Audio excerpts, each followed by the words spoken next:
Hello नमस्कार दोस्तों, उम्मीद करता हूँ आप सब बिल्कुल ठीक होंगे और क्लास लेने के लिए आप सब बिल्कुल तैयार होंगे। जितने ऐसे छात्र क्लास के अंदर आ चुके हैं आप सभी का बहुत बहुत स्वागत है। तो जितने भी छात्र क्लास के अंतर्गत हैं आप सभी को जानकर ये बहुत बेहतरीन तरीके से लगने वाला है कि अब ये जो क्लास आपकी होने वाली है वो क्वेश्चंस की क्लास है। अभी हम रेगुलरली क्या कर रहे थे, हम थ्योरी की क्लास आपको ले रहे थे जिसमें मैं आपको थ्योरी पढ़ा रहा था। लेकिन जैसा कि मैं जानता हूं कि अगर आप कंटिन्यूसली एक ही थ्योरी को पढ़ते रहेंगे तो शायद ऐसा हो सकता है कि पूरे सिलेबस को कवर करने में आपको वो मुश्किलात देखनी पड़ सकती हैं। मैं नहीं चाहता था कि किसी भी प्रकार से आपको किसी भी प्रकार की कोई मुश्किलात आए, और इसी वजह से आज की क्लास के अंदर मैं आपको क्वेश्चंस कराने वाला हूं, और क्वेश्चंस भी वो जिनकी आवश्यकता आपको वास्तविकता में होने वाली है। मोस्ट एक्सपेक्टेड क्वेश्चंस अब मैं यहां आपको कराऊंगा। यहां ना केवल पीवाईक्यूएस होंगे बल्कि कुछ नए क्वेश्चंस भी आपको देखने को मिलेंगे। तो आज की क्लास के अंदर बेस्ट कंटेंट का पीडीएफ तो आपको मिलेगा ही मिलेगा, प्लस या पीवाईक्यूएस तो रहेंगे ही रहेंगे, और साथ में रहेंगे आपके मोस्ट एक्सपेक्टेड क्वेश्चंस।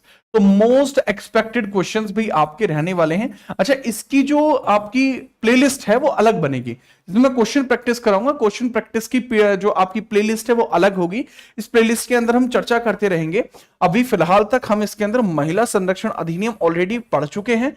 ये एक वीडियो पहले ही इसका आ चुका है। तो आज की क्लास में जो वीडियो आपका आने वाला है, या आज की क्लास में जो हम पहले चर्चा करेंगे, वो पहले भ्रष्टाचार निवारण अधिनियम के बारे में बात करने वाले, करप्शन जो प्रिवेंशन एक्ट है उसके बारे में हम चर्चा करने वाले हैं।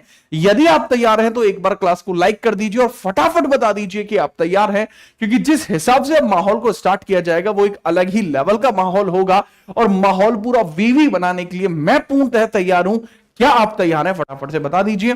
सबसे पहले अब हम भ्रष्टाचार निवारण अधिनियम की ही बात करने वाले हैं, तो फटाफट एक बार जुड़ जाइए, बता दीजिए।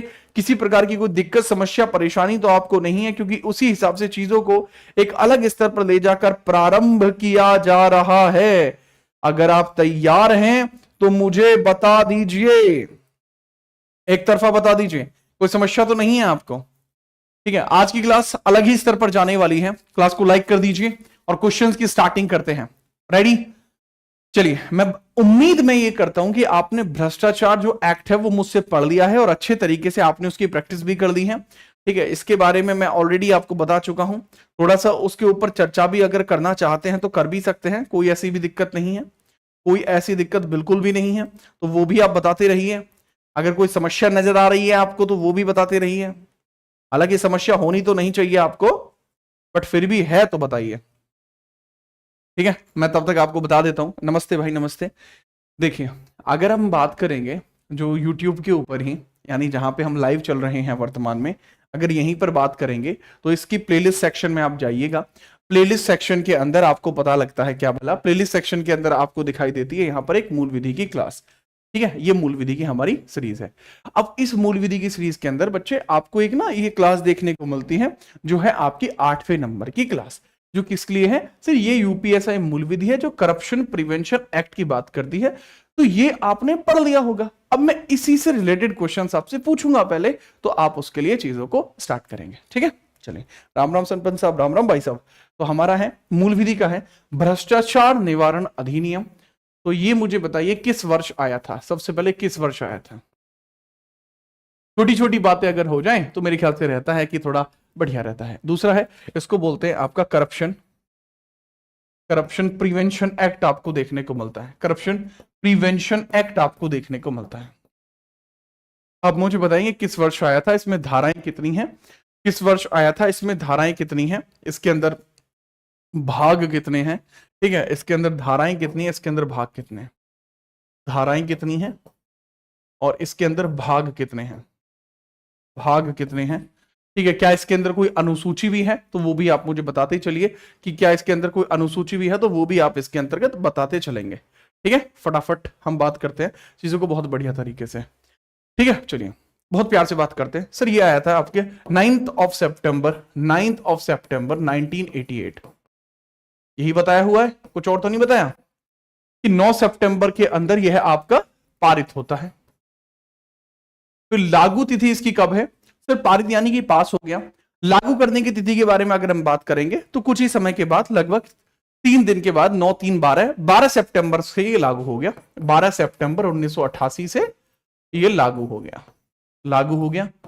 फिर पॉइंट आता है कि सर इसके अंदर भाग कितने हैं, how many total parts are there. अगर टोटल पार्ट्स की बात आएगी तो इसके अंदर भाग 5 है, और धारा कितनी है, धारा 31 है, भाग 5 है। धारा 31 भाग 5, भाग है 5, धारा है 31, धारा है कितनी, 31 है, ठीक है, याद रखना। तो धारा 31 है, भाग 5 है। दूसरा पॉइंट आता है, क्या इसमें कोई संशोधन हुआ है? हाँ, इसमें संशोधन हुआ है। क्या इसमें कोई संशोधन हुआ है? क्या इसमें कोई अमेंडमेंट आपको देखने को मिलता है, अमेंडमेंट आपको देखने को मिलता है? तो बिल्कुल भाई जी, अमेंडमेंट आपको इसमें से देखने को मिलता है। तो वो जो अमेंडमेंट आपको इसमें देखने को मिलता है, उस अमेंडमेंट के बारे में थोड़ा सा चर्चा करते हैं कि किस प्रकार का वो अमेंडमेंट आपको इसमें देखने को मिल जाता है। सर ये अमेंडमेंट जो भी आपका हुआ राष्ट्रपति के द्वारा पारित होता है 26 जुलाई 2018 को, और यह तभी लागू हो जाता है 26 जुलाई 2018। 26 जुलाई 2018 को वह राष्ट्रपति की स्वीकृति प्राप्त करता है, राष्ट्रपति स्वीकृति प्राप्त करता है। तो कहने की बात है कि 2018 में इसमें आपको एक अमेंडमेंट, इसमें एक संशोधन देखने को मिलता है 26 जुलाई 2018 में। परफेक्ट है। तो मुझे इसमें भी आपको कोई समस्या नहीं देखने को मिलती। बाबू ये जुलाई है, JULY, तो 26 जुलाई 2018 है जो आपको यहां देखने को मिल जाता है। ठीक है, चलिए, तो ये आपको कॉमन हो गया। अब ये सारी धाराएं वगैरह मैंने उस थ्योरी की क्लास में पढ़ा रखी है। अब हम स्टार्ट करते हैं चीजों को और बहुत बेहतरीन स्तर पर आपसे सवाल पूछते हैं। पहला सवाल आपकी कंप्यूटर स्क्रीन पर ये रहा। सवाल मुझे बताइए, कोई व्यक्ति तब तक भ्रष्टाचार निवारण अधिनियम के तहत किसी भी अपराध के लिए सुनवाई के लिए विशेष न्यायाधीश के रूप में नियुक्त होने के लिए योग्य नहीं होगा जब तक कि वह क्वेश्चन मार्क ना हो या ना रहा हो। या तो ना हो या ना रहा हो, इसके बारे में आपसे पूछा जा रहा है। तो फटाफट से इसके बारे में बात करते हैं, फटाफट इसके बारे में चर्चा करिए और बताइए कि इसके अंतर्गत क्या आपका होना चाहिए, इसके अंतर्गत क्या आपका होना चाहिए। फटाफट बताइए अब क्या होगा या क्या नहीं होगा। पहले ही अधिनियम के बारे में नहीं बता रहे हैं, अब गलत बात नहीं है आपकी ये, ठीक है। चलिए देखिए, जब तक वह एक सेशन जज ना रहा हो, जब तक वह एक सेशन जज ना रहा हो, एक सेशन जज ना रहा हो, या एक फर्स्ट क्लास मजिस्ट्रेट ना रहा हो, एक पुलिस कमिश्नर ना रहा हो, या चीफ मेट्रोपॉलिटन मजिस्ट्रेट ना रहा हो, इसके बारे में चर्चा की जा रही है। तो हम बात करते हैं क्या इसका आंसर होना चाहिए। एक एक पॉइंट के ऊपर बात करेंगे। देखिए, पुलिस आयुक्त का जुडिशरी के अंदर कोई भी अर्थ नहीं होता। मतलब जो पुलिस कमिश्नर है वो जुडिशरी के अंदर क्यों ही आना पसंद करेगा, पॉइंट आता है यहां पर ये। तो वो क्यों ही आएगा जुडिशरी में, इसका तो कोई तात्पर्य नहीं बनता। सेकंड हम बात करते हैं, no person shall be qualified to be appointed as a special जज for the trial of any offence under the prevention of corruption act unless he और हैज बीन, कब तक नहीं हो सकता, ठीक है। चलिए फटाफट बताइए। देखो बच्चे, सीआरपीसी में भी लिखा हुआ जब तक वो सेशन जज ना रहे, सीआरपीसी में भी लिखा हुआ जब तक कि वो सेशन जज ना रहे तब तक वह लागू इसमें नहीं हो सकता। वो करप्शन एक्ट के अंदर वो शामिल नहीं किया जा सकता जब तक कि वो एक सेशन जज ना रहा। तो करेक्ट आंसर इसका होगा सेशन जज, कभी करेक्ट है। नेक्स्ट है, भ्रष्टाचार निवारण अधिनियम 1988 के तहत दंडनीय कोई भी अपराध केवल के द्वारा विचारणीय है। इस पर विचार कौन कर सकता है, इसके बारे में आप मुझे बताइए। किसके द्वारा इस पर विचार किया जा सकता है, उसके बारे में फटाफट से आप बता देंगे कि किसके द्वारा इस पर विचार किया जा सकता है। ठीक है, फटाफट से आप बताएंगे। अभी लास्ट क्वेश्चन में यही बताकर आया हूं, लास्ट क्वेश्चन में अभी यही बता के आया हूं, तो इसमें तो आप कम से कम गलती नहीं कर सकते, इसमें किसी प्रकार की कोई भी गलती नहीं होनी चाहिए। फटाफट बताइए।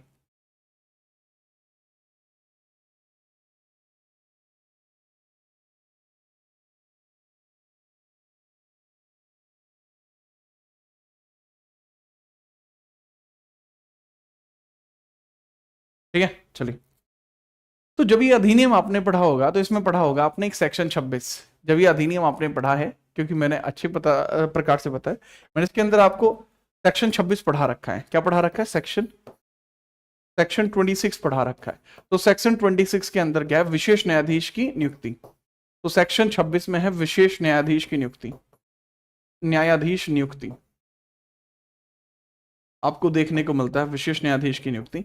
तो जो स्पेशल, जो आपका न्यायाधीश होगा जिसको हम बोलते हैं स्पेशल जज अपॉइंटमेंट, जज अपॉइंटमेंट होगा, जो भी स्पेशल जज का जो भी अपॉइंटमेंट होगा उसकी बात हम कर रहे हैं, तो स्पेशल जज अपॉइंटमेंट आपको देखने को मिलता है, एक विशेष न्यायाधीश आपको देखने को मिलता है, स्पेशल जज अपॉइंटमेंट देखने को मिलता है, वही आपको यहाँ पता लगवाता है कि एक विशेष न्यायाधीश ही होगा जो यहाँ पर अपॉइंट होगा। ये सेक्शन 26 में लिखा हुआ है, राइट जी हाँ। सेक्शन बाबू 6 में नहीं है, सेक्शन 26 में है, सेक्शन 6 में नहीं है, सेक्शन 26 में है, ठीक है। चलिए आगे है तीसरा, भ्रष्टाचार निरोध अधिनियम 1988 के तहत नियुक्त विशेष न्यायाधीश किसके द्वारा निर्धारित प्रक्रिया का पालन करता है। तो किसके अधीन जो प्रक्रिया का उल्लेख किया गया है उसके अधीन वो काम करता है, उसके बारे में चर्चा करते हैं। फटाफट बताइए क्या आंसर होगा, क्या आंसर इसके अंतर्गत होना चाहिए, उसके बारे में फटाफट से बताइए बिना किसी परेशानी के, ठीक है। अभी क्या हुआ कि अभी ना आपकी जब क्लास स्टार्ट करने वाला था मैं, उससे पहले क्या हुआ कि मैं ऑफलाइन से आ रहा था, तो वहां से आने में बहुत ज़्यादा डिले हो गया, ठीक है, वहां से आने में बहुत ज़्यादा डिले हो गया। ठीक है बच्चे, वन शॉट आने वाला है आपका, वन शॉट मॉडर्न हिस्ट्री का भी आने वाला है, 2 दिन में आएगा वो।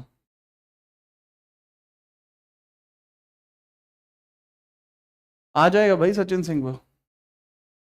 चलिए हम चर्चा करते हैं कि इसके बारे में। भ्रष्टाचार निरोधक अधिनियम आपको देखने को मिलता है 1988 के तहत नियुक्त विशेष न्यायाधीश किसके अंतर्गत काम करता है सर, ये काम करता है कोड ऑफ क्रिमिनल प्रोसीजर 1973। किसके तहत काम करता है, कोड ऑफ क्रिमिनल प्रोसीजर 1973 के तहत काम करता है, कोड ऑफ क्रिमिनल प्रोसीजर 1973। तो लिखिएगा कोड ऑफ क्रिमिनल प्रोसीजर 1973, इसके अंतर्गत ये काम करता है। चौथा, भ्रष्टाचार निवारण अधिनियम के प्रायोजन के लिए कौन लोक सेवक नहीं है, कौन ऐसा है जो लोक सेवक नहीं है।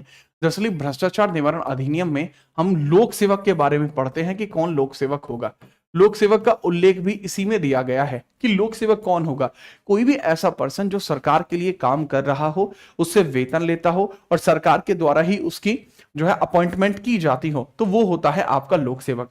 लोक सेवक को लेकर यहां अलग अलग कई बार इस प्रकार की बातें की जाती है लोक सेवक के तथ्य में, ठीक है। और इवन इनकी परेशानी भी यहां पर बताई गई है, इनके बारे में अपॉइंटमेंट भी इसी प्रकार से आपको बताया गया है, तो उनके बारे में भी समझिएगा, उनके बारे में भी आपको समझना होगा कि कोई परेशानी आपको नहीं आएगा, ठीक है। याद रखना कोई परेशानी आपको नहीं आनी चाहिए, तो उसको भी हम समझते हैं।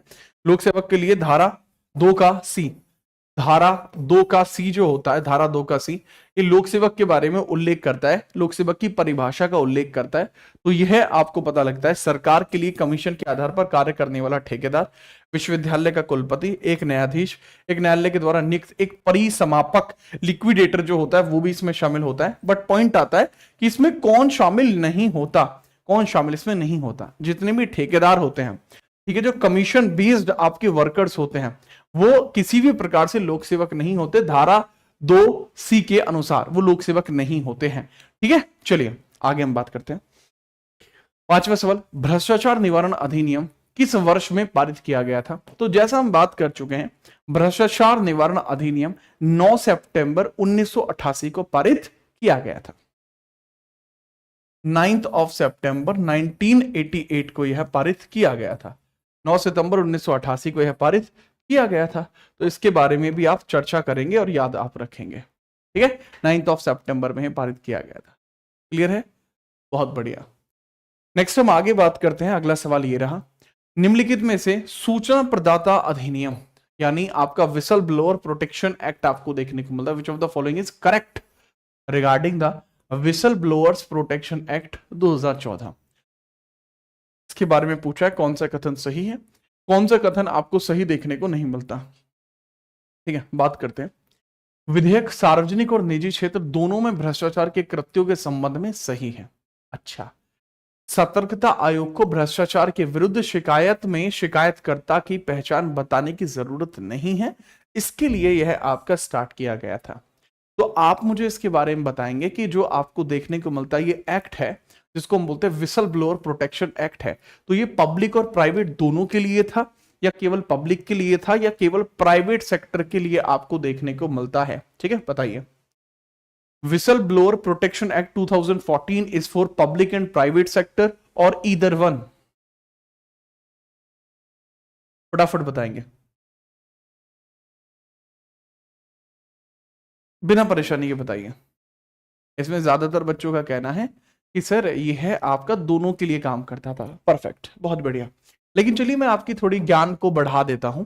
ये जो एक्ट था, जो विसल ब्लोअर प्रोटेक्शन एक्ट आता है 2014 का, इसका काम क्या था कि अगर कोई सरकारी आदमी भ्रष्टाचार करने की कोशिश करता है तो उसकी जानकारी हमारे विजिलेंस कमीशन को दी जाए। अगर कोई सरकारी आदमी भ्रष्टाचार करता है तो उसकी जानकारी विजिलेंस कमीशन को दी जाए। केवल यह पब्लिक सेक्टर के लिए काम करता था या पब्लिक सर्वेंट के लिए काम करता था, लेकिन यह किसी भी प्रकार से प्राइवेट सेक्टर के लिए इसने काम करना उचित नहीं समझा। इस कारण से हम कह सकते हैं कि सर इसके अंतर्गत जो प्राइवेट सेक्टर का जो मेथड है वो इसमें बिल्कुल नामो निशान उसका मिट जाएगा। तो केवल पब्लिक सेक्टर, पब्लिक सर्वेंट होगा, उस हिसाब से स्टेटमेंट गलत हो जाएगा। ओनली टू इसका स्टेटमेंट सही हो जाएगा। विसल ब्लोअर प्रोटेक्शन एक्ट के बारे में मेरे ख्याल से आपके पास पर्याप्त जानकारी है। 2014 में आया, काम था पब्लिक सर्वेंट या पब्लिक ऑफिस के अंदर भ्रष्टाचार कम हो। आगे बढ़िए, ये रहा अगला सवाल। ऐसा कोई भी सौदा जिसमें संपत्ति एक व्यक्ति के नाम स्थानांतरित की जाती है और भुगतान किसी दूसरे व्यक्ति के द्वारा किया जाता है तो वह सौदा क्या कहलाता है? ऐसा कोई भी पेमेंट हो रहा है, ठीक है, और जिसके अंदर क्या होता है, ठीक है, any transaction in which property transferred to one persons name and payment is made on another person, इसको क्या कहा जाता है, इसके बारे में बताइए। जैसे क्लास के अंदर मैं 3 बच्चों को ले लेता हूं, एक क्लास में खुशी हो जाएंगे, खुशी, माही और गौरव। तो 3 नाम हो गए, ये खुशी हो गई, that is Mahi, and that is Gaurav. ये 3 लोग हो गए। अब यहां पे क्या है कि खुशी ने कोई भी अपना माही के पास कोई प्रॉपर्टी थी, माही अपनी इस प्रॉपर्टी को सेल आउट कर रही है या सेल कर रही है अपनी प्रॉपर्टी को, तो इन्होंने, माही ने ये प्रॉपर्टी खुशी को बेच दी। बट इनको जो पैसा दिया गया है, पैसा वो गौरव के द्वारा इस प्रॉपर्टी का पैसा दिया गया है, और ये जो प्रॉपर्टी दी गई है वो खुशी को दी गई है। इसमें अब क्या पॉइंट क्या हुआ कि जो व्यक्ति पैसा दे रहा है वो व्यक्ति जमीन नहीं ले रहा, जो व्यक्ति जमीन ले रहा वो व्यक्ति पैसा नहीं ले रहा। इसी पैसे को क्या कहा जाता? बेनामी ट्रांजैक्शन कहा जाता है। ये हवाला नहीं होता, इसको बेनामी ट्रांजैक्शन कहा जाता है। अब हवाला क्या होता है?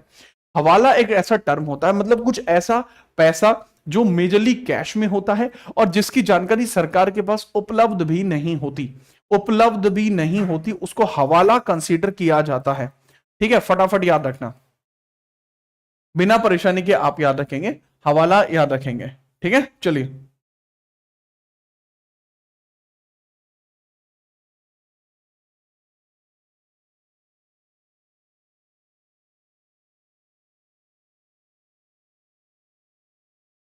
ठीक है।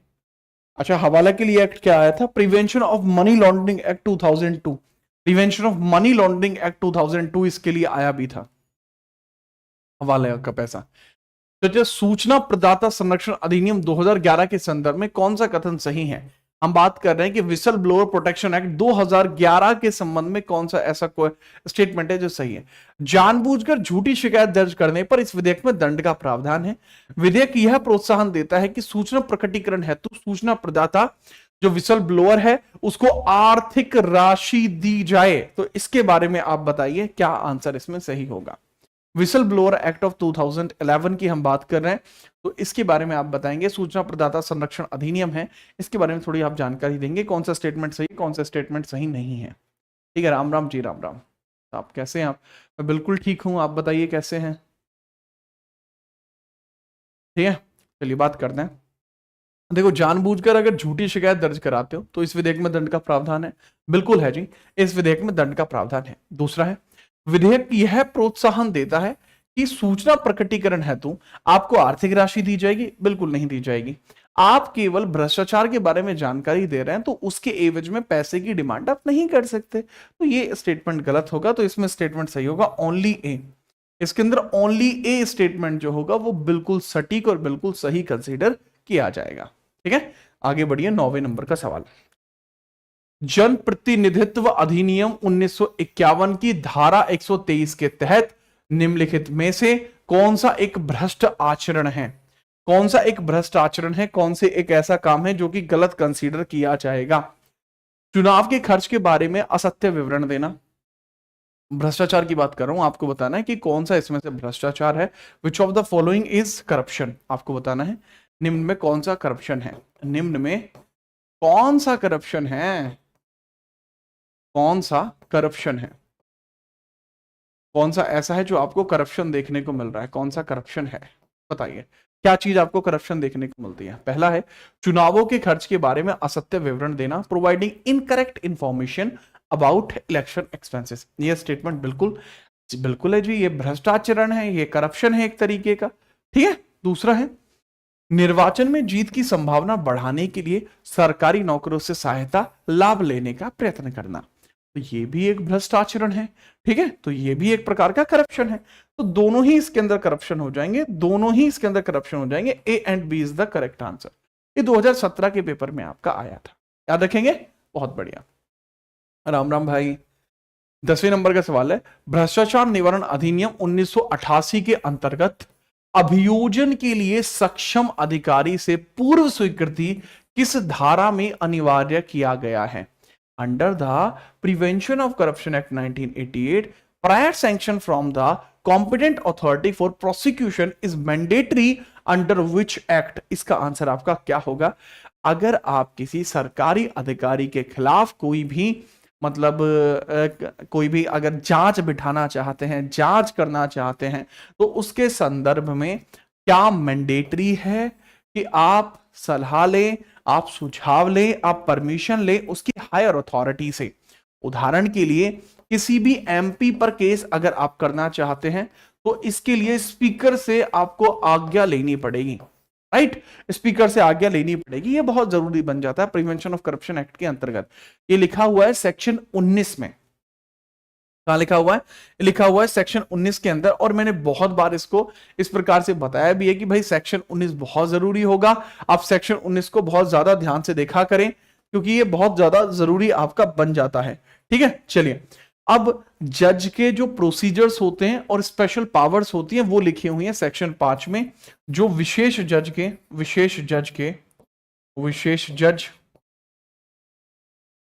स्पेशल पावर्स तथा सेक्शंस का उल्लेख यहां किया गया है। सेक्शंस उल्लेख यहां पर किया गया है, सेक्शंस का उल्लेख यहां पर किया गया है। विशेष जज की स्पेशल पावर्स तथा प्रोसीजर या प्रोविजन तथा प्रावधान उल्लेख है यहां पर, तथा प्रावधान का उल्लेख यहां पर किया गया है। उनकी स्पेशल पावर क्या होंगी, स्पेशल प्रावधान क्या होंगे, सेक्शन 5 में बताया गया है। इसके बारे में सीधे तौर पर आप याद रखेंगे, ठीक है।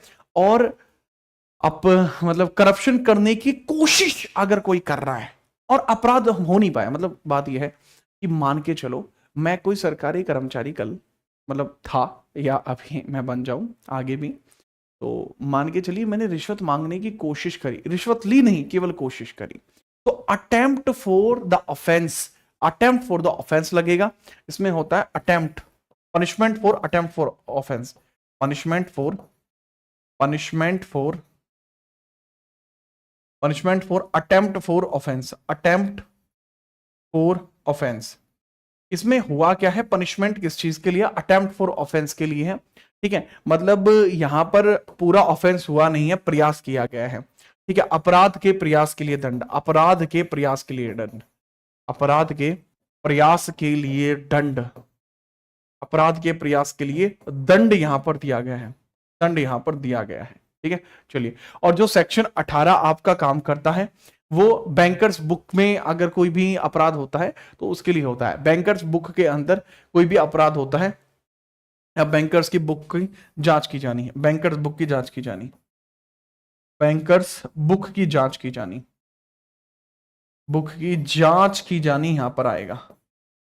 बैंकर्स की बुक की जांच की जानी आपको यहां पर देखने को मिल जाएगा। मेरे ख्याल से उसमें भी आपको कोई समस्या नहीं रही होगी और उसको भी आप समझ जाएंगे, ठीक है। चलिए, समझ पाए आप, आगे बढ़े। जय श्री राम भाई, जय श्री राम।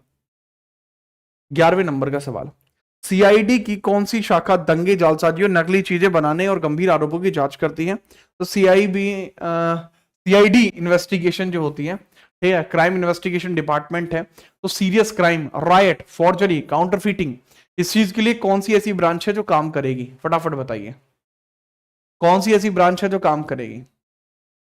अरे बहुत सिंपल है, क्राइम ब्रांच काम करेगी यार, इसके लिए क्राइम ब्रांच काम करेगी। सीरियस क्राइम है तो क्राइम ब्रांच काम करेगी, बात खत्म हुई। क्योंकि भाई जो आतंकवादी निरोधी शाखा होगी, एंटी टेररिज्म ब्रांच होगी, ये एनएसए के अधीन काम करेगी, नेशनल सिक्योरिटी एक्ट के अधीन काम करेगी, के अधीन काम करेगी। इसको बोला जाता है रासुका। एनएसए को क्या बोलते हैं बच्चे? एनएसए को बोलते हैं रासुका। ठीक है, चलिए आगे बढ़िए। लोकपाल के अधिकारों के संदर्भ में निम्नलिखित में से कौन सा स्टेटमेंट सही है? मैंने पूछा लोकपाल के संबंध में कौन सा स्टेटमेंट सही है। अब लोकपाल जो एक्ट है आपका, लोकपाल 1967 में एक्ट पहली बार पेश किया गया, 1967 में पेश हुआ, 1967 में प्रथम बार पेश हुआ था ये, प्रथम बार पेश हुआ था ये, बट कार्यरत नहीं हो पाया ठीक प्रकार से। तो होता यह है कि 2013 में इसको पुनः लाया गया, 2013 में पुनः लाया गया, 14 में यहां पर पारित हो गया, 2014 में ये पारित हो गया। जब ये 2014 में पारित हुआ तो इसमें जो पहले जो आपको देखने को मिलता है ना, पहले लोकपाल जो है वो 2019 में आए, पहले लोकपाल 2019 में आए, उनका नाम था पिनाकी चंद्र घोष था। अब ये काम क्या करता है लोकपाल? लोकपाल और लोकायुक्त का काम होता है कि पॉलिटिक्स के अंदर, राज व्यवस्था के अंदर किसी भी प्रकार का भ्रष्टाचार ना हो। अब इसी के संदर्भ में है, उनके पास केंद्रीय जांच ब्यूरो सीबीआई को तलाशी और जब्ती करने के लिए प्राधिकृत करने का अधिकार है। They have the authority to authorise the Central Bureau of Investigation to conduct searches and seizures. ठीक है, उनके पास सीबीआई को खोजबीन तथा जब्ती के लिए अधिकृत करने का अधिकार है, वो ऑथोराइज कर सकते हैं, सीबीआई को आदेश पारित कर सकते हैं। लोकपाल को भ्रष्टाचार के आरोपों से जुड़े सरकारी नौकरियों के तबादले अथवा निलंबन की सिफारिश करने का अधिकार है। इसके बारे में हम बात कर रहे हैं। सच बताऊं, ये तीनों ही अधिकार लोकपाल के पास होते हैं, ये तीनों ही अधिकार लोकपाल के पास होते हैं। इसके बारे में आपको याद रखना होगा कि all three rights are handled और कंट्रोल्ड बाय द लोकपाल। तीनों ही अधिकार अपने लोकपाल के पास होते हैं, इनके बारे में याद रखना। ठीक है, आगे हम बात करें। सरताज भाई ये लीजिए, ठीक है, ये बात करो। सरताज, आप जिस भी कोचिंग का नाम लेंगे ना, अगर आपको ये लगता है कि मैं उस वजह से आपको ब्लॉक कर दूंगा, ऐसा कुछ नहीं है। आप जो चाहे क्लास में बोल सकते हैं। आर्टिकल 19 का अगर सही प्रयोग कहीं होता है तो वो ये क्लास है। जो बोलना है बोलो, जो कहना है कहो। ठीक है, खुल के खेलो, बस मैं यही कहूंगा, खुल के खेलो। अगर हम बात करते हैं निम्नलिखित में से निर्वाचित प्रतिनिधियों के संबंध में कौन सा कथन सही है? निर्वाचित प्रतिनिधियों के संबंध में बात कर रहे हैं, कौन सा कथन आपको सही देखने को मिलता है? जय श्री राम भाई, जय श्री राम। देखते हैं। देखिए, निर्वाचित प्रतिनिधियों की हम बात कर रहे हैं, जो इलेक्टेड रिप्रेजेंटेटिव ऑफ पीपल्स है, तो इसके बारे में करेक्ट स्टेटमेंट आपको चुनना है। इसके बारे में आपको करेक्ट स्टेटमेंट चुनना है, उसको हम देखते हैं। ठीक है सर, पहला है, यदि किसी प्रतिनिधि के पास आय के ज्ञात स्रोतों से जो कमाई की जा सके उससे अधिक संपत्ति पाई जाती है तो उसे अयोग्य घोषित किया जा सकता है। क्या यह संभव है? क्या हम उसको अयोग्य घोषित कर दें? Is it okay? Is it right? हाँ सर, यदि किसी प्रतिनिधि के पास आय के ज्ञात स्रोतों से अधिक जो कमाई की जा सके उससे अधिक संपत्ति पाई जाती है तो उसे अयोग्य घोषित किया जा सकता है। चुनाव के दौरान किए गए खर्चों के बारे में चुनाव आयोग को गलत सूचना देने पर प्रतिनिधि को अयोग्य घोषित किया जा सकता है। आज की डेट में अगर कोई एमपी है तो वो 90 लाख तक खर्च कर सकता है, अगर कोई एमएलए है तो वो 40 लाख तक खर्च कर सकता है। पहले इतना नहीं था, अब इसको पर हेड लिमिट को सेट किया गया है और ये हमारा रिप्रेजेंटेशन ऑफ पीपल्स एक्ट 1951 के थ्रू होता है। ये आरपीए एक्ट आपका आता है जो 1951 में आया था। दोनों स्टेटमेंट सही हैं, तो इसके बारे में आप याद रखना, बोथ स्टेटमेंट आर करेक्ट। ठीक है, आपसे करंट अफेयर का सवाल पूछ लूं अगर आप कहें तो? ठीक है, चलिए, चलो ठीक है, मैं बात करता हूं, करंट अफेयर के सवाल पूछ लेता हूं। वर्तमान में सबसे अमीर चीफ मिनिस्टर और वर्तमान में सबसे गरीब चीफ मिनिस्टर कौन है, इसके बारे में मुझे बताओ। ठीक है, वर्तमान में सबसे अमीर चीफ मिनिस्टर कौन है? वर्तमान में अमीर चीफ मिनिस्टर कौन है? अमीर चीफ मिनिस्टर कौन आपको देखने को मिलता है? ठीक है, और वर्तमान में सबसे गरीब, ठीक है, वर्तमान में सबसे गरीब चीफ मिनिस्टर कौन है? और वर्तमान में सबसे गरीब चीफ मिनिस्टर कौन है? सबसे गरीब चीफ मिनिस्टर आपका कौन है? चीफ मिनिस्टर आपका कौन है? तो इन दोनों के बारे में आप चर्चा करिए, अमीर और गरीब दोनों के बारे में बात करेंगे। देखो, सबसे अमीर की अगर मैं बात करूंगा तो वो है आपका चंद्रबाबू नायडू, दैट इज चंद्रबाबू नायडू आपको देखने को मिल जाएगा। क्या रे नायडू? ठीक है, और वर्तमान में सबसे गरीब सीएम कौन हो जाएगा, मतलब सबसे कम संपत्ति रखने वाला CM, that is Mamata Banerjee. ठीक है, ममता बनर्जी, ममता बनर्जी आपको देखने को मिल जाएगी। ठीक है, याद रखिएगा। आगे हम बात करते हैं, अगला सवाल है कि भ्रष्टाचार या पद के दुरुपयोग के किसी भी आरोप पर प्रकटीकरण हेतु लिखित शिकायत लेने के लिए भारत सरकार ने किसी नामित संस्था के तौर पर प्राधिकृत किया है। कौन होगी जो इसके संबंध में लिखित शिकायत ले पाए? ठीक है, इसके बारे में फटाफट से बताइए बिना परेशानी के।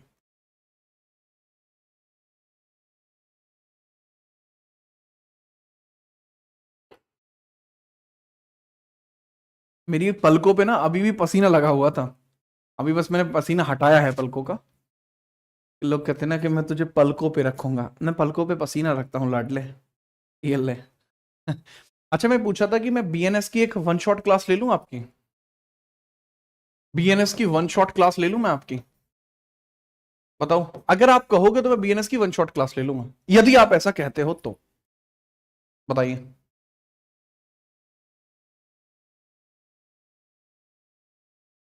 फटाफट बताओ।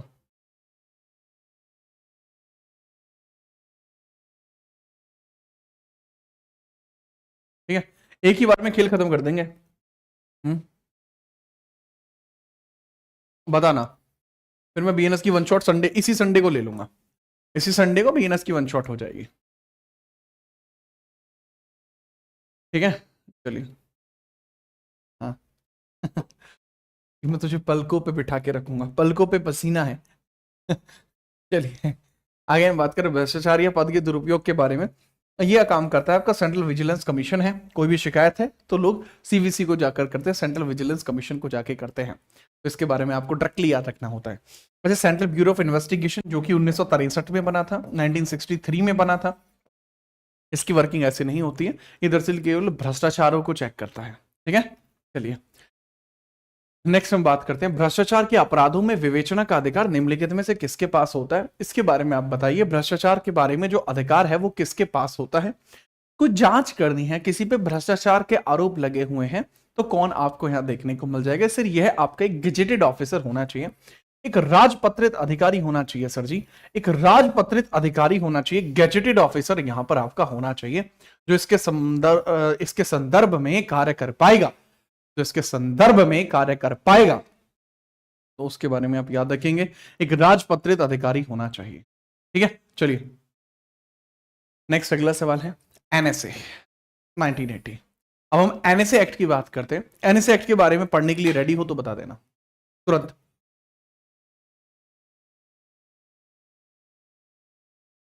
फिर हम एनएसए को स्टार्ट कर देंगे। जैसे ही आपने कहा कि सर जी एनएसए बता दीजिए, मैं तुरंत रेडी हूं आपको एनएसए बताने के बारे में। वो तो बस आपको बताना है कि सर एनएसए बताइए।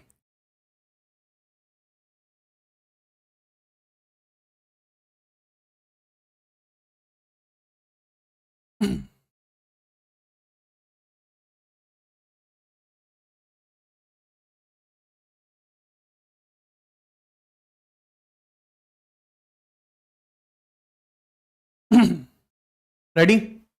एनएसए बताने के लिए रेडी है? Ready, ready, perfect. तो बच्चे अब हम बात करते हैं इसमें एनएसए के बारे में। जैसा कि मैंने बताया था शुरुआती सवाल हमने यहां पर करे, तो अब हम बात करते हैं एनएसए। इसमें लिखा हुआ नहीं है बट यहां एनएसए के बारे में हम डिस्कशन कर रहे हैं, एक अलग से एक्ट इसमें जोड़ लेते हैं एनएसए के बारे में।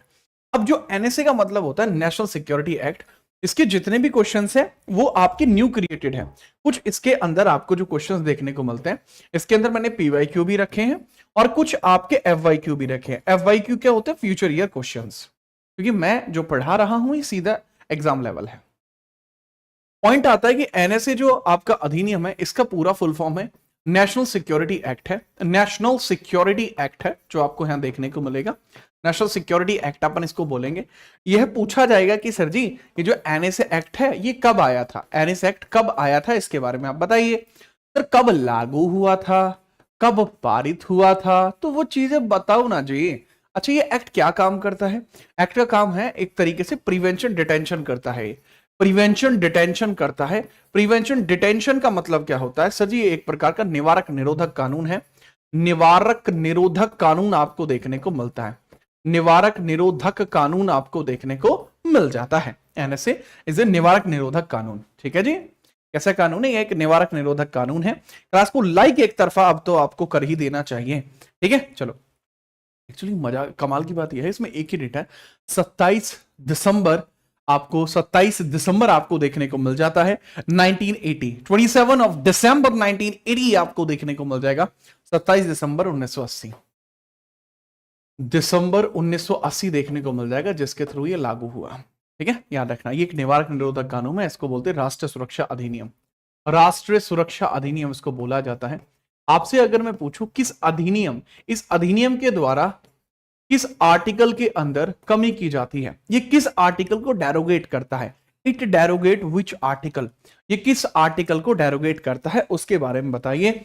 It derogate which article, it derogate which article, it derogate which article, which article, इसके द्वारा कौन सा ऐसा आर्टिकल है जो कि डेरोगेट कर दिया जाता है? कौन सा ऐसा आर्टिकल है जो कि डेरोगेट कर दिया जाता है? बताइए सर, कौन सा आर्टिकल ये डेरोगेट कर देता है? सर आर्टिकल 22 के अंदर डेरोगेशन जो डाला जाता है वो इसी के थ्रू डाला जाता है।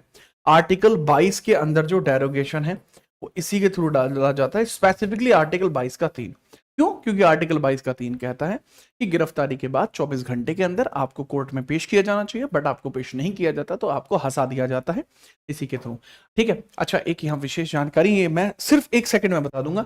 ये जो आपका प्लेलिस्ट है हमारे चैनल पे आपको देखने को मिल रही है, आपका चैनल है ये, इसी के ऊपर मैं आपको national security act theory format में ऑलरेडी करा चुका हूं, जो लगभग 50,000 के आसपास लोगों ने देखा एनएसए। उसको अगर आप पढ़ लिए हैं तो कमाल की बात है, आप आसानी से इसके आंसर कर पाएंगे। चलिए जी, अब हम बात करते हैं गिरफ्तारी के संबंध में संरक्षण के रिलेटेड यह एक्ट है। अगर किसी पे एनएसए लगती है तो पुलिस उसको घर से उठा के लेके जाती है without telling the reason, without 24 hours में कोर्ट में पेशी के। ठीक है, लेकिन एक आदमी को अगर मान के चलिए, ये है अपने बिल्लू खपच्ची है इनका नाम, इनका नाम क्या है? बिल्लू खपच्ची है भाई का नाम, बिल्लू। आप सिर्फ रंगा को जानते थे, इनका नाम बिल्लू है और इनका नाम है बिल्लू खपच्ची। और अगर बिल्लू खपच्ची को पुलिस ने एनएसए लगाई है, पुलिस द्वारा एनएसए इस पे लगी, पुलिस द्वारा एनएसए लगी, और ये पुलिस आयुक्त लगाएगा, पुलिस आयुक्त द्वारा इनके ऊपर एनएसए लगी। अच्छा, एनएसए लगाने का अधिकार डीएम को भी है, वो डीएम भी लगवा सकता है एनएसए। तो बिल्लू खपच्ची भाई पे अगर एनएसए लगती है तो राज्य को यह जानकारी कितने समय में पहुंच जाएगी? तो कितने मैक्सिमम डेज मुझे बताइए कि यह जानकारी मैक्सिमम कितने डेज में राज्य के पास पहुंच जाएगी? एट राज्य कब पहुंचेगी? और राज्य को यह जानकारी मैक्सिमम कितने डेज में सेंटर के पास पहुंचनी होगी? Maximum at centre. तो कितना समय लग जाएगा बीच में, यह बता दो। आसान, मेरा ही आसान मैंने पूछा है। बिल्लू खपच्ची को अरेस्ट मत करा देना।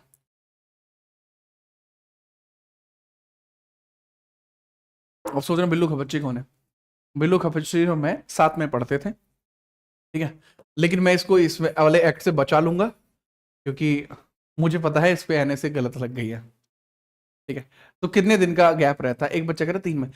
अब है बाबू, वो 3 महीने के लिए ये अरेस्ट में रह सकता है। जानकारी की बात कर रहा हूं मैं, जानकारी। बाबू थोड़ा दोबारा सोचो, मैं जानकारी की बात कर रहा हूं। अरेस्ट बता रहे हो यार तुम लोग, क्या कर रहे हो ये?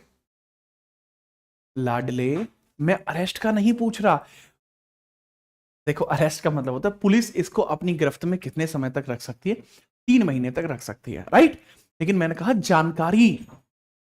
जानकारी 12 दिन में पहुंच जानी चाहिए राज्य के पास, और राज्य से सेंटर तक 7 दिन में पहुंच जानी चाहिए, 7 डेज में।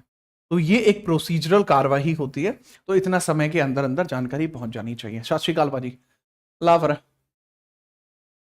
चक दे फिर अमृतसर। आ लो फिर, ये लीजिए आपके सामने सवाल। अगला सवाल ये रहा आपके सामने, राष्ट्रीय सुरक्षा अधिनियम किससे संबंधित है? किस प्रकार का अधिनियम है? UP police sub inspector 2021 morning shift. आप समझिए, चलो आंसर करते हैं। कंफ्यूजिया गए थे, अरे काहे कंफ्यूजिया रहे हो बे? फटाफट हम बात करते हैं। करेक्ट है कि भाई नेशनल सिक्योरिटी एक्ट जो आपको देखने को मिलता है 1980 का एक्ट है, 27 ऑफ दिसंबर में लागू होता है। तो ये इसका काम क्या था? क्या ये पब्लिक सेफ्टी का था?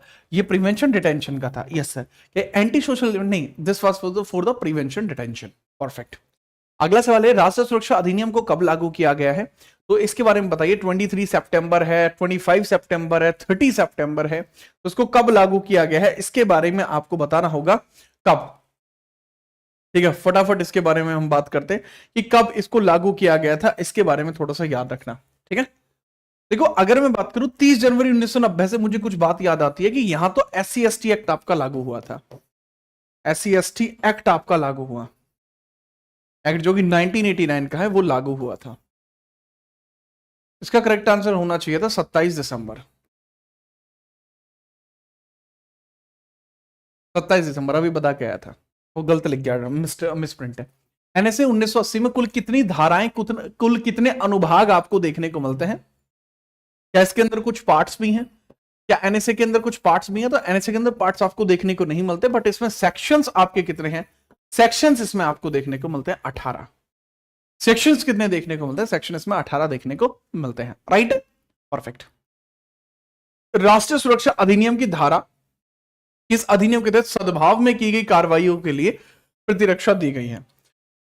सद्भाव में अगर कोई भी कार्रवाई की जाएगी तो उसके संबंध में प्रतिरक्षा दी गई है, ये थोड़ा सा इसके बारे में आप बताएंगे, फटाफट से मुझे बताएं। सद्भाव में की गई कार्रवाई के ऊपर सुरक्षा रहेगी, सद्भाव में की गई कार्रवाई के ऊपर सुरक्षा रहेगी, इसके बारे में आपसे पूछा गया है। कृपया करके उसी स्तर पर इसके बारे में बताइए भी जिस स्तर पर पूछा गया है। ठीक है, फटाफट बताइए बिना किसी परेशानी के, आप बताएं नेशनल सिक्योरिटी एक्ट के बारे में।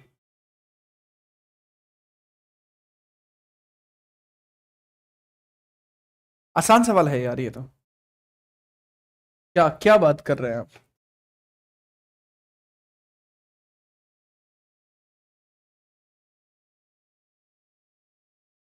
चलो सबकी मैं बात कर लेता हूं, करेक्ट आंसर क्या होगा इसमें? इसमें ज्यादातर बच्चे कह रहे हैं कि सर इसका करेक्ट आंसर जो होगा, ठीक है अभी ठीक है, साफ दिख रहा है। करेक्ट आंसर मेजरली बच्चे बता रहे हैं कि सर 16 इसका करेक्ट आंसर होगा। प्रिवेंशन डिटेंशन के लिए जो प्रतिरक्षा रहती है अधिनियम के तहत सद्भाव की कार्रवाई है वो 16 में आपको देखने को मिलती है। ठीक है भाई, सद्भाव कार्रवाई 16 में है। अब बात आती है 15 में, क्या होता है किसी को अगर अस्थायी तौर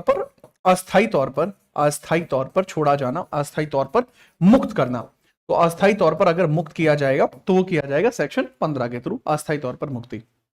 ठीक है, 18 के मतलब ये टेम्परेरी रिलीज होता है, ये होता है टेम्परेरी रिलीज जो 15 सेक्शन के अंदर आपको देखने को मिल जाता है। 18 के अंदर होता है रिपील किसी प्रकार से, इसको रिपील किस तरीके से किया जाता है?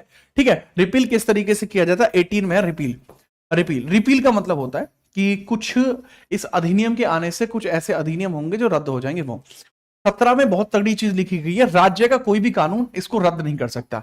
राज्य के किसी भी अधिनियम से अप्रभावित रहेगा, किसी भी अधिनियम से अप्रभावित रहेगा, किसी भी अधिनियम से अप्रभावित रहेगा, अप्रभावित रहेगा, किसी भी अधिनियम से अप्रभावित रहेगा। It will be considered as unaffected by the any act of state. ठीक है, याद रखिए। अगला सवाल ये रहा, निम्नलिखित में से कौन सा राष्ट्रीय सुरक्षा अधिनियम के अंतर्गत निरोध के लिए एक आधार है? राज्य की सुरक्षा के प्रति किसी प्रकार से प्रतिकूल कार्य करना, मतलब राज्य की सुरक्षा के खिलाफ अगर कोई भी कार्य करोगे तो दबोच लिए जाओगे। सार्वजनिक व्यवस्था, मतलब आप किसी स्कूल में जाके तुमने वहां पंखे तोड़ दिए है ना, या स्कूल में जाके आपने बच्चों को धमकी दे दी कि घर तक ठा लूंगा ला डिले, बाहर दिख गया ना कुछ। अभी हॉस्पिटल में जाके आपने नर्स वगैरह से कुछ बदतमीजी कर दी और आपने कार्य में बाधा डाल दी और आपने धमकी दे दी कि आप आगे चल के हॉस्पिटल को बंद करा देंगे। ठीक है, समुदाय के लिए आवश्यक आपूर्ति सेवाओं के रखरखाव के लिए किसी भी तरीके से प्रतिकूल कार्य कर दिया, राशन आया था राशन ही खा लिया आपने, लोगों का राशन खा लिया। ठीक है, तो इस तरीके से ये सभी कार्य हैं। तो इसमें पूछा गया है कि कोई भी ऐसा कार्य कौन सा होगा जो ग्राउंड्स रेडी कर देगा detention under the national security act. Grounds ready कौन से में हो जाएंगे, इसके बारे में मुझे बताइए कि किस किस के अंदर आपके ग्राउंड्स रेडी हो सकते हैं। फटाफट इसके बारे में हम चर्चा करते हैं किसमें ग्राउंड्स रेडी हो सकते हैं। ठीक है, चलिए। अच्छा, जो बच्चा मुझे इसका सेक्शन बता देगा कि सर ये इस सेक्शन में लिखा हुआ है, मैं उस बालक को अभी स्टूडेंट ऑफ द ईयर भी घोषित कर दूंगा। किस सेक्शन में लिखा हुआ है, इसके ग्राउंड्स किस सेक्शन में लिखे हुए होते हैं। ठीक है, लाइक बराबर करते रहिए, एक लाइक उस नर्स के नाम जो इसमें उल्लेखित की गई है हॉस्पिटल में, बताइए फटाफट से, फिर मैं करेक्ट आंसर की बात कर लेता हूं। चलिए चर्चा करते हैं करेक्ट आंसर इसके अंतर्गत क्या होगा। देखो बात यह है कि तीनों ही स्टेटमेंट सही हैं, क्योंकि तीनों की तीनों स्टेटमेंट कहां लिखे हुए हैं? तो these all are written in section 5A। ये सेक्शन 5A के अंदर उल्लेखित है। कौन से सेक्शन में? सेक्शन 5A के अंदर उल्लेखित है, तो इसको आपको याद रखना पड़ेगा।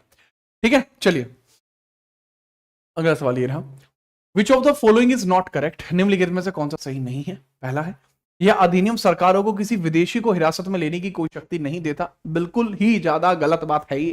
ठीक है, बिल्कुल गलत बात है ये, क्योंकि ये एक्ट पावर देता है कि किसी भी फॉरेनर को भी डिटेन किया जा सकता है। A foreigner can be detain. This act empower central government and state government to detain a person. ये एक्ट पावर देता है कि कोई भी central government, state government, police commissioner, DM ये डिटेन कर सकता है। ये भी सही है। This act extend to the whole of India, contains 18 section, भी सही है। तो National security Act of 1980 is an act of the Indian parliament, यह इंडियन पार्लियामेंट का एक्ट है, ये भी बढ़िया है। तो आप मुझे बताएंगे कि इसमें से आपका गलत स्टेटमेंट आपको कौन सा देखने को मिलता है। फटाफट हम बात करते हैं कौन सा स्टेटमेंट आपको देखने को मिलता है। ठीक है, बिल्कुल ही तगड़े तरीके से आप मुझे बता दीजिए किसके अंतर्गत यहां बात की गई है, किसके अंतर्गत यहां बात की गई है। ठीक है, फटाफट फटाफट। देखो बच्चे एक बात बताओ, सेक्शन 3 का भी पढ़े हो? जब मैंने पढ़ाया था तो मैंने सेक्शन 3 का भी पढ़ाया था। मैंने क्या पढ़ाया था आपको? सेक्शन 3 के बी को मैंने तगड़े तरीके से आपको पढ़ाया था। सेक्शन 3 के बी को मैंने इसमें आपको पढ़ाया था, सेक्शन 3 का बी मैंने पढ़ाया था, और बड़े अच्छे स्तर पर पढ़ाया था। ऐसा नहीं है हल्के मोटे स्तर पर पढ़ाया हो, तगड़े स्तर पर मैंने सेक्शन 3 का बी आपको पढ़ाया था। मैंने बताया था इस एक्ट के थ्रू पावर है कि this act give power, no नहीं आएगा यहां, पावर होती है। ये एक डिटेन कर सकते हैं, फॉरेनर को भी डिटेन कर सकते हैं। अगर सरकार को ऐसा लगे कि इसके भारत में रहने या ना रहने से भारत की सिक्योरिटी पर, भारत के विदेशी रिलेशंस पर प्रभाव पड़ेगा, तो उसको दबोचा जा सकता है। तो पॉइंट यही सही होगा। अगला सवाल ये रहा, एनएसए 1980 की धारा 13 में दी गई नजरबंदी की अधिकतम अवधि क्या हो सकती है, इसके बारे में बात करते हैं। What is the maximum period of the detention given in the NSA 1980? NSA की धारा 13 के अंदर जितने मैक्सिमम कंडीशन हो सकती है गिरफ्तारी की, वो कितनी हो सकती है, उसके बारे में मुझे बताइए। जो डिटेंशन ऑर्डर्स होते हैं उसकी मैक्सिमम अवधि कितनी हो सकती है? कुछ लोगों को लगता है 6 महीने, कुछ लोगों को लगता है 6 महीने हो सकती है। जैसे कुछ बच्चे हैं, बाबू बात को समझना, मैं मैक्सिमम पीरियड पूछ रहा हूं डिटेंशन ऑर्डर्स की, डिटेंशन ऑर्डर्स की बात कर रहा हूं। सर ऑर्डर्स तो लिखा ही नहीं है। अबे सेक्शन 13 में डिटेंशन ऑर्डर्स ही होते हैं, समझे? सेक्शन 13 में डिटेंशन नहीं होती, सेक्शन 13 में डिटेंशन ऑर्डर्स होते हैं। ये होता है कि अगर आज की डेट में किसी व्यक्ति के नाम पे डिटेंशन ऑर्डर निकला कि इस आदमी की गिरफ्तारी हो जानी चाहिए, तो वो डिटेंशन ऑर्डर कब तक कार्यरत रहेगा, पॉइंट ये है। तो वो 12 महीने तक रहेगा। डिटेंशन ऑर्डर की बात कर रहा हूं।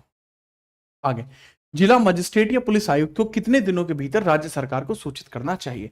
अगर पुलिस कमिश्नर दबोचता है या जिला मजिस्ट्रेट इसको दबोचता है तो कितने समय के अंदर सूचना दी जानी चाहिए, इसके बारे में बात कर रहे हैं। बताइए, जानकारी तो आपको देनी पड़ेगी। और आज की क्लास में इस एक्ट को स्टार्ट करने से पहले ही मैंने आपसे पूछा भी था, ठीक है, आपसे पूछा भी था, उसके बारे में भी आप मुझे बताएंगे कितने समय में जानकारी देनी पड़ती है। फटाफट बताएं कितने समय में जानकारी देनी पड़ती है। बिना परेशानी के थोड़ा सा इसके बारे में चर्चा करेंगे, क्या इसका आंसर होगा?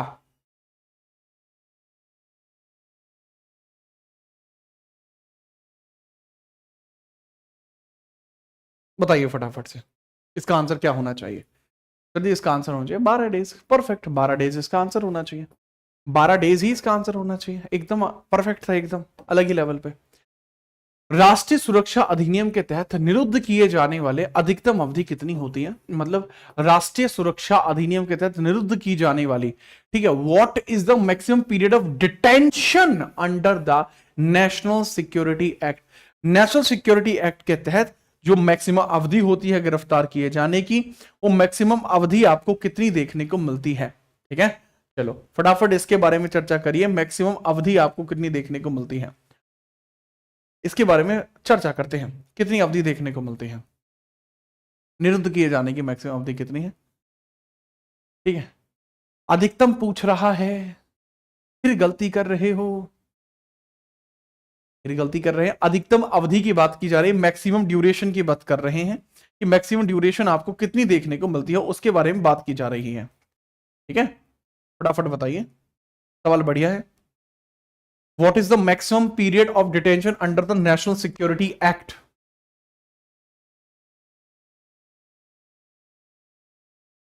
कितनी आपको देखने को मिलती है?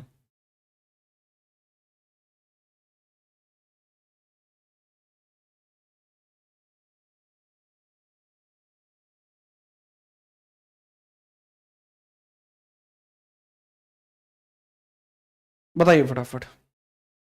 देखिए, इसमें पॉइंट ये आता है कि मैक्सिमम अवधि कितनी है।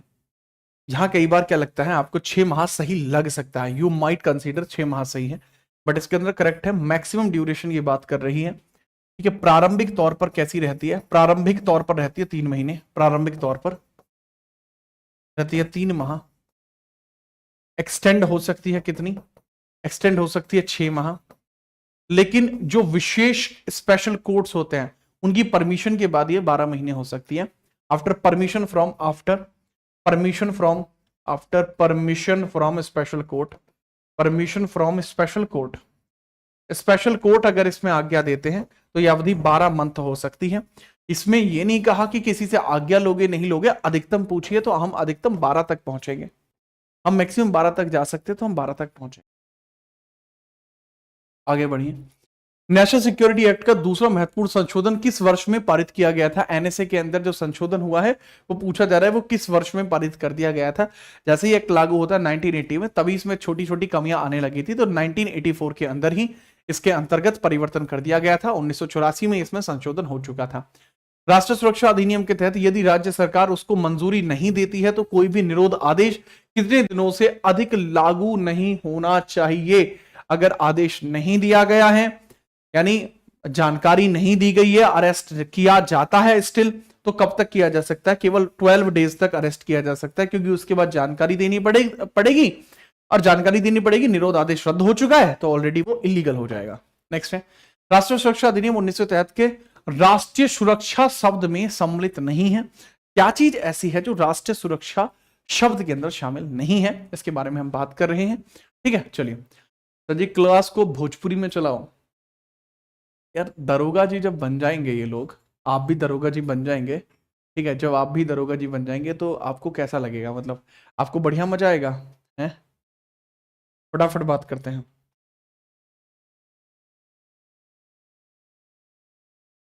इन which year was the second important amendment to national security act was passed? यही सवाल पूछ रहे हो अबे भाई? यही तो पूछ रहे हो आप? यार मेरे ख्याल से तो 1984 था, ठीक है, लाइक मेरे हिसाब से 1984 रहेगा। आप एक बार फिर भी सर्च वगैरह कर देना, मेरे ख्याल से 84 है, बट आप देख लेना, मुझे 84 लग रहा है, 84 ही सही होगा। अब यहां पे पॉइंट आता है, राष्ट्रीय सुरक्षा अधिनियम 1980 के तहत राष्ट्रीय सुरक्षा शब्द में क्या चीज शामिल नहीं है? डिफेंस शामिल है, मेंटेनेंस सप्लाई और सर्विसेज ऑफ कम्युनिटी शामिल है, सिक्योरिटी ऑफ इंडिया शामिल है, इंटरस्टेट वाटर डिस्प्यूट शामिल नहीं है। जैसे इंटरस्टेट है दो राज्यों के मध्य, जैसे कावेरी जल विवाद है कर्नाटक तमिलनाडु के अंदर, तो वो इसके अंदर शामिल नहीं किया जाएगा। कर्नाटक तमिलनाडु के अंदर है, वो इसके अंदर शामिल नहीं किया जाएगा। उसके बारे में भी आप चर्चा याद रखेंगे, कोई समस्या उसके बारे में भी आपको नहीं होनी चाहिए। लीजिए, भारतीय सुरक्षा अधिनियम की निम्नलिखित में से कौन सी धारा केंद्र सरकार और राज्य सरकार को निरोध का आदेश देने की शक्ति देती है, कि उनको शक्ति है कि वो निरोध का आदेश दे पाए? फटाफट बताइए। They have the power. बाबू ये सबसे आसान सवाल है आज की क्लास का, इसको कहेंगे महालल्लू सवाल। इसको क्या कहेंगे भाई? इसको कहेंगे महालल्लू सवाल। और महालल्लू इसको क्यों कहेंगे वो भी बताइए। तो इसको महालल्लू किस कारण से कहा जाएगा, इसके बारे में भी चर्चा कीजिए सर। इसको महालल्लू किस कारण से कहा जाएगा? फटाफट बताएं। दरअसल इसको महालल्लू इसलिए कहा जाएगा क्योंकि ये सेक्शन 3A के अंदर लिखा हुआ है। सेक्शन 3A के अंतर्गत यह लिखा हुआ है, इसके लिए आपको समझना होगा। 6वें नंबर का सवाल है, राष्ट्रीय सुरक्षा अधिनियम के तहत एक राज्य सरकार के द्वारा धारा 5B के तहत किसी व्यक्ति को एक राज्य से दूसरे राज्य में हटाने का कोई आदेश नहीं दिया जा सकता, बशर्ते कि हमें किसकी कंसेंट ना मिल जाए, या कंसेंट की आवश्यकता, किसकी कंसेंट की आवश्यकता पड़ती है? उस दूसरे राज्य की सरकार की सहमति अगर होती है तो उसको दबोचा जा सकता है। मैंने क्या बताया था? कंसेंट गवर्नमेंट से परमिशन लेनी पड़ती है, कंसेंट गवर्नमेंट से परमिशन लेनी पड़ती है। परफेक्ट। 7वां सवाल, राष्ट्रीय सुरक्षा अधिनियम 1980 के तहत प्रावधान करता है। ये सवाल प्रीवियस ईयर क्वेश्चन नहीं है। अगर किसी को यह हो कि प्रीवियस ईयर सवाल है, नहीं, दीज आर न्यू क्वेश्चंस। जो मैंने खुद डेवलप करे हैं, ठीक है। दीज आर न्यू क्वेश्चंस, मेरी बुक में भी हैं ये, तो अलग लेवल के सवाल हैं ये सारे, इसलिए तो हम बात कर रहे हैं, ठीक है। बात को समझिए, मैंने बताया राष्ट्रीय सुरक्षा अधिनियम 1980 के तहत प्रावधान करता है कि कोई भी निरोध आदेश केवल इसी कारण से अमान्य निष्क्रिय नहीं हो सकता कि उसके विरुद्ध किया जाने वाला व्यक्ति सरकारी आदेश देने वाले अधिकारी के क्षेत्र अधिकार क्षेत्र से बाहर है या सीमा से बाहर है। ये धारा 6A में है। एक्चुअली क्या है कि ये धारा 6 होनी चाहिए थी, 6A नहीं होना चाहिए था, क्योंकि यहां तक अधिकार क्षेत्र तक है, ये 6A है, सीमा के बाहर 6B है, ये सीमा के बाहर 6B है, ठीक है। अधिकार क्षेत्र 6A है। आगे बढ़िए, अगला सवाल 8वां क्वेश्चन मार्क, वह अध्यादेश है जिसे राष्ट्रीय सुरक्षा अधिनियम 1980 के द्वारा निरासित किया गया है। एक ऑर्डिनेंस है जो रिपील किया गया है नेशनल सिक्योरिटी एक्ट 1980 के थ्रू जिसको रिपील किया गया है, ठीक है। चलो, एक्चुअली क्या था कि एनएसए आने से पहले हमारे यहां चलता था एक नेशनल सिक्योरिटी ऑर्डिनेंस, तो इसको ही चेंज करके, इस नेशनल सिक्योरिटी ऑर्डिनेंस को चेंज करके एनएसए लेकर आया गया, ठीक है। एनएसए लेकर आया गया। नेक्स्ट हम बात करते हैं राष्ट्रीय सुरक्षा अधिनियम के तहत किसी व्यक्ति को अस्थायी रिहाई का प्रावधान किस धारा के अंदर दिया गया, अस्थायी तरीके से उसको अगर हटाया जा सकता है, ठीक है, तो वो प्रावधान कहां दिया गया। ये आज ही के सवाल में मैंने शुरुआती सवालों में डिस्कस किया था। एक व्यक्ति को टेम्परेरी छोड़ा जा सकता है, उसके लिए एफिडेविट भी लिया जा सकता है, बगैर एफिडेविट के भी छोड़ा जा सकता है। तो कंडीशन कहां पर आपको देखने को मिल सकती है सर जी, एक राष्ट्रीय सुरक्षा अधिनियम के तहत निरुद्ध किए गए व्यक्ति को अस्थायी तौर पर छोड़ा जा सकता है। ये बात हमने 15 सेक्शन में पढ़ी है। 15th सेक्शन के अंतर्गत ये बात हमने पढ़ी है कि उसको टेम्परेरी तरीके से छोड़ा जा सकता है, राइट। बहुत बढ़िया। राज्य के द्वारा बनाया गया कोई भी अधिनियम, राज्य के द्वारा बनाया गया कोई भी अधिनियम इसको प्रभावित नहीं कर सकता। 17 में लिखिए, आगे बढ़ो। राष्ट्रीय सुरक्षा अधिनियम के तहत गठित सलाहकार बोर्ड कितने उपयुक्त सरकार को अपनी रिपोर्ट प्रस्तुत करते हैं, कितने समय के अंदर। देखो बच्चे, डेट ऑफ डिटेंशन जो होगी, होता क्या है कि ना इनको रिपोर्ट पेश करनी होती है, ठीक है। ये किसको भेजते हैं, यहाँ होता क्या है कि एडवाइजरी बोर्ड का गठन होता है। तो जब भी गवर्नमेंट किसी को अरेस्ट करती है तो वो एडवाइजरी बोर्ड के पास जानकारी भेजती है। अब एडवाइजरी बोर्ड उस जानकारी के हिसाब से अपनी रिपोर्ट रेडी करके उनको वापस भेजता है। तो एडवाइजरी बोर्ड इसमें समय ले लेता है। और एडवाइजरी बोर्ड कितना समय ले सकता है सर? 7 वीक्स ले सकता है। कितने ले सकता है? 7 वीक्स इसके अंतर्गत वो ले सकता है। इसके बारे में थोड़ा सा याद रखना। अगला सवाल, ठीक है। चलिए, इसके बारे में आंसर की भी दी गई थी, कुछ आंसर की इसके बारे में दी गई हैं, ठीक है। तो इसको भी आप देख सकते हैं। ओके, अगला जो होगा आपका वो होगा आपका ह्यूमन राइट्स एक्ट आपका होगा अगला। मानव अधिकार संरक्षण आपका अगला एक्ट होगा, ठीक है। इसके रिलेटेड जो क्वेश्चन है ये प्रीवियस ईयर क्वेश्चन है। मानव अधिकार को मानव अधिकार संरक्षण अधिनियम 1993 की कुछ धारा में उल्लेखित किया गया है, ये आप बताएंगे। और अगली क्लास हम यहीं से स्टार्ट करेंगे। आज की क्लास हम यहीं तक रखेंगे। इस सवाल का जवाब आप कमेंट में जरूर देना। और कल जब हम अगली क्लास स्टार्ट करें तो मानवाधिकार आप यहां से पढ़ सकते हैं। मानवाधिकार के बारे में यहां पर मैंने पढ़ा रखा है। ये वाली क्लास है मानवाधिकार पार्ट 1 और मानवाधिकार आपका पार्ट 2। तो मानवाधिकार पार्ट 1 और पार्ट 2 दोनों को आप पढ़ लीजिएगा, ठीक है। मानवाधिकार पार्ट 1 पार्ट 2 दोनों को आप पढ़ लीजिएगा प्लेलिस्ट में से, और फिर हम अगली क्लास में इसके क्वेश्चंस करेंगे, ठीक है। प्लेलिस्ट का लिंक भी डिस्क्रिप्शन में दिया गया है। आज के लिए इतना ही है। इसका आंसर जरूर बताना और ये बताइए अगला अधिनियम मैं कौन सा पढ़ाऊं, या संडे को डायरेक्टली क्या मैं बीएनएस करा दूं वन शॉट, तो वो भी बताना। आज के लिए यहीं तक है। आपका बहुत बहुत आभार। प्यार बनाए रखिए। चीजों को बहुत बेहतर दिशा में लेकर जाया जा रहा है। कंप्लीट यूपीएसआई के लिए यहीं से होगी, पेपर में यहीं से आएगी। जय हिंद, वंदे मातरम।